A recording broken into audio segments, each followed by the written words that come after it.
I have something to say, a confession, profession, a feeling to convey. It's not so much a lesson, but an obstacle in essence. It's the story of my hurdle, my mountain, my wall, and if I'm going to tell it, I got to tell it all. Though it's nothing like part 2 of that confession. Please excuse that dated digression. You see, I'm in possession of a secret distress, and I just want to express it. I really need to address it. I'm going to try to impress it, and I hope to impress you in this scattered rap session. You see, I cannot write a poem to save my life. My words are as rough as a serrated knife, and rhyme and reason simply do not gush from my fingers in a veritable rush. And although I affect ample ability with my awesome alliterative agility, I just cannot get my head into it. Basically, I overdo it.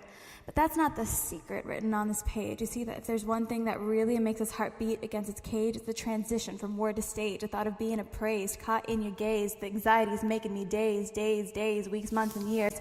It's how long I've held on to this irrational fear. It's one that curdles my nerves, that keeps his chatty mouth reserved and stifles that verb that I hold so dear. And I am out of breath a little, but that's nothing compared to the brittle, gasping gulps of O2 I've got to take when I'm O2 scared to share my scribbles. Because even when I know they're more than drivel, I know my courage will fizzle the moment I'm asked to step forward, speak up a little, and I will be fit full of regret, knowing I couldn't climb those stairs, metaphorical or literal. So now I have got a story to share about the trials and tribulations that kept me scared, glued to my chair, if you're being compared, examined, judged, or bare. Yeah, I was 12 years young when there was a talent show, and I had a set of lungs. I thought I'd give it a go, and there could have been some real soul in that solo, but they never found out that I could blow, because my vocal cords became paralyzed as the pairs of eyes started to size me up, and that was the first and last time I would ever give up. I never fell from the stages and never bothered to get up on, so I was just another plebe in the stands, never got to feel my hammering heart, and when I wrote that perfect metaphor, I didn't raise my hand, because I repelled the spotlight just as I'd planned. Now, I might not be able to turn back the sands of time, but I don't need to. I'm still very much in my prime. I can spite that hourglass in every one of these lines in this very Dr. Seussian way of mine.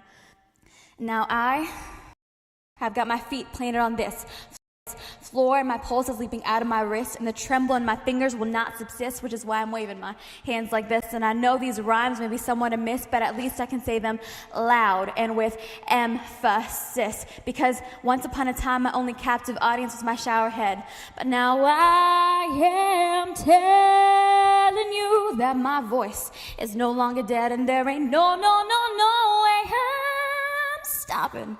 You can't hold me down. I'm like that girl at graduation who gave a speech so profound. Oh wait, that was me, so you can go ahead, throw tomatoes at my feet. I don't really care, because I'm picturing you all in your underwear. Yeah, I have something to say, a confession, profession, a feeling to convey, and there are plenty more where that came from, believe you me, because these bright lights might not help me see, but they have set me free, and although people use this mic to express misery, I am here in exultant victory. So you better clap with me, snap with me, get your pens and pencils ready for an autograph with me, because this will not be the last time that you hear from me.